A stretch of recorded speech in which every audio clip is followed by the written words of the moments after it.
নমস্কাৰ আপোনালোক সকলোকে নেহাবাৰা ইউটিউব চেনেলটোলৈ পুনৰবাৰ স্বাগতম জনাইছোঁ। আশা কৰোঁ আপোনালোক সকলো চাগে ভালে আছে, মই ভালে আছোঁ। তেতিয়াহ'লে ভিডিঅ'টো আৰম্ভ কৰোঁ বলক, আপোনালোকে শেষলৈকে চাই থাকিব।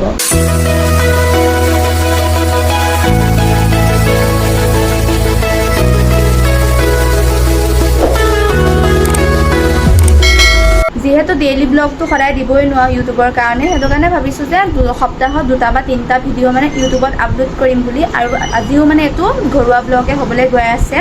আৰু মোৰ আজি নাৰ মাছ খাবলৈ খুব মন গৈ আছিল, ভাপত দিয়াটো।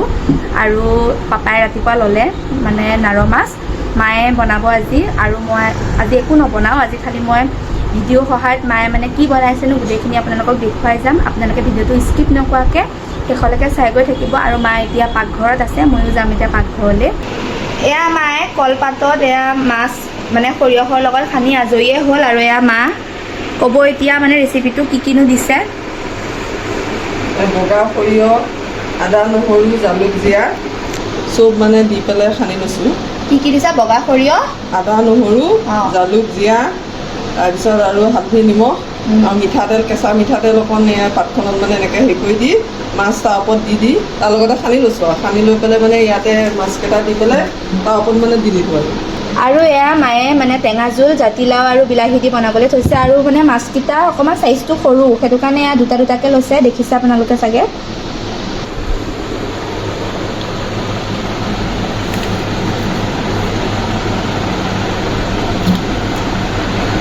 যিহেতু আপোনালোকক মই কৈছিলোঁৱে যে মানে এখন তৰকাৰী বনাব, জাতিলাও আৰু বিলাহী টেঙা তৰকাৰী। সেয়া এতিয়া মায়ে মানে এয়া মাছকেইটা ভাজিবলৈ লৈছে। আমি এয়া ভাপত মাছকেইটা দিবৰ কাৰণে মানে যিহেতু আমাৰ ভাপত দিয়া পাত্ৰটো নাই, সেইটো কাৰণে তলত চচপেন আৰু ওপৰত এয়া চাউল ধোৱা খৰাহীটো মানে এনেকৈ হ'লেও ধুনীয়াকৈ সিজে দেই। আৰু ওপৰত ঢাকনখন মাৰি দিলেই হ'ল। প্ৰথমে কলপাতখন এনেকৈ এতিয়া ছাইডৰ পৰা মেৰিয়াই পিপেনে এনেকৈ আৰু এই কলপাতত কি তেল মিঠাতেল লগাই লৈছা ন, লাগি নাযাবৰ কাৰণে? তাৰপিছত এইটো এই তল চাইডটো যে এনেকৈ দি তাৰপিছত এই ওপৰ এইটো বস্তু এনেকৈ দিলে আৰু দি তাৰপিছত আৰু ৰছীডাল লৈ এনেকৈ বান্ধি দিলোঁ, হৈ গ'ল। যিহেতু আপোনালোকক মই কৈছোঁৱে আজি মায়ে বনাব, আৰু মায়ে এটা মেৰিয়াই দেখুৱাইছে, কেনেকৈনো মেৰিয়াই তাকে ময়ো অকণ ট্ৰাই কৰোঁ। এইটো চোৱা এতিয়া, এইটো ডাঙৰ চাইজ ন, এইটো এনেকৈ দি এইটো আকৌ এনেকৈ এনেকৈ এইটো চাইজ এনেকৈ দি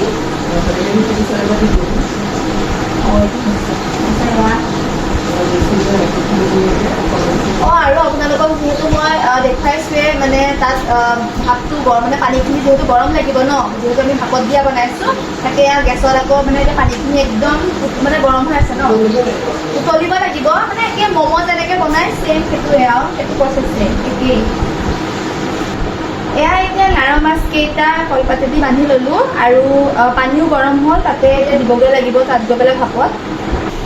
এইফালে আকৌ এয়া জাতিলাও বিলাহী আৰু জলকীয়া কাটি থৈছে। যিহেতু কৈছোঁ আপোনালোকক জাতিলাও মানে বিলাহী দি টেঙাকৈ মানে জোলো বনাব।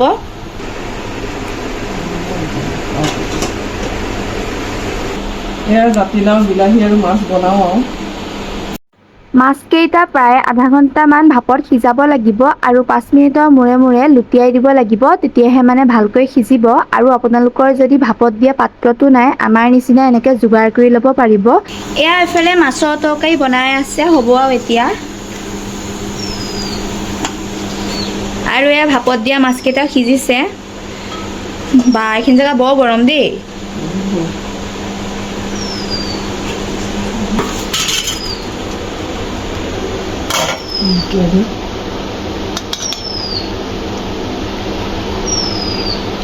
মই যে আপোনালোকক কৈছিলোঁ 5 মিনিটৰ মূৰে মূৰে এয়া লুটিয়াই দিব লাগে।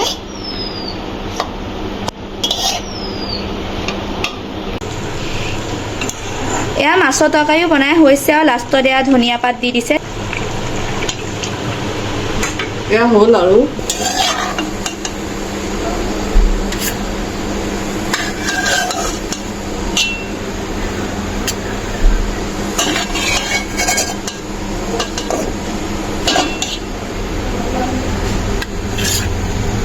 গাইজ ভাঙোন মাছ হোৱা হতিন বেছি ভাল হ'ল হতিন, কিন্তু নাৰ মাছ মানে অকণ সৰু ন চাইজটো, সেইটো কাৰণে ইয়াত দুটা দুটাকৈ দিব লগা হৈছে। এয়া এতিয়া ভাতকেইটা খাই লওঁ। বহুত দিনৰ মূৰতে মানে প্ৰায় এবছৰ মানে হ'ল ভাপত দিয়া মাছ বনাইছিল। আজি বহুত দিনৰ মূৰত আজি আকৌ বনাইছে। তাকো মই মাইক মানে বহুত দিনৰ আগৰ পৰাই কৈ আছিলোঁ, খাবলৈ মন গৈ আছিল আৰু বহুত টেষ্টি লাগিছে খাই ভাপত দিয়া মাছটো, আৰু জাতিলাও তৰকাৰীখিনিও ভাল লাগিছে খাই।